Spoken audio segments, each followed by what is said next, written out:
everyone, I'm Yashvi Sharma, an astrophysics grad student at Caltech, and today I'll be taking you on a tour of the supernova zoo and telling you all about a new deep learning tool called CCSNscore that helps us in classifying and studying these supernovae. Supernovae are massive stellar explosions in the night sky that mark the end of a star's life cycle. These explosions occur once per century in a galaxy and are so bright that they outshine their entire galaxy for a brief period of time.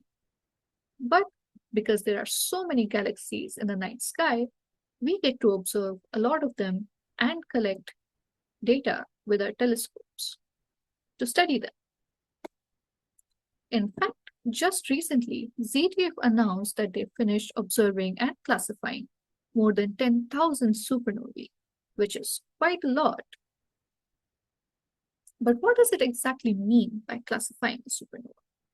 When a supernova goes off in the night sky and ZTF detects it, it is then targeted for follow-up observation with spectrographs, which split the supernova light into its individual wavelength components.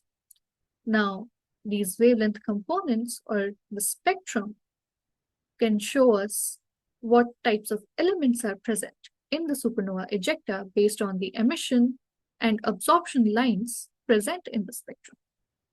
For example, if hydrogen is present, then the supernova is classified as a type 2. If not, but silicon is present, then it is classified as a type 1a. But if neither hydrogen nor silicon are present, then the supernova is classified as a type 1b or 1c, depending on the presence of helium. This is what's referred to as classifying a supernova. But for 10,000 of supernovae, someone has to look at all the data and do the classification manually. Enter CCSNscore.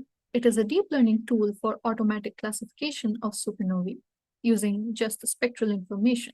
But the novelty of CCSNscore is that it can ingest additional inputs, for example, light curves from ZTF, which depict the change in brightness of supernova with time, and is a useful information for classification. These multiple inputs are processed through independent channels that are best suited for that particular type of input. The output from these channels is concatenated to give a classification probability. This classification probability is combined with a quality tag to finally determine whether the spectrum and the classification can be published directly to the community or not. But all the results are stored to the internal user interfaces so that astronomers can determine whether further follow-up is needed. To show the performance of the first layer of CCSNscore, which classifies the supernova into hydrogen-rich or hydrogen-poor, here we have a confusion matrix. The y-axis shows the true labels of the test data, and x-axis shows the predicted label by CCSNscore. This confusion matrix is made using only the gold quality test data that gets assigned a classification probability of greater than 0.8. We can see that 80% of the gold quality test data passes this 0.8 threshold cut. And out of those, 99% classifications are accurate. Looking at the bronze data now, the threshold for bronze data classification is 0.9 classification probability. Only 54% of the bronze quality test data pass this threshold, and out of those, 87% are correct.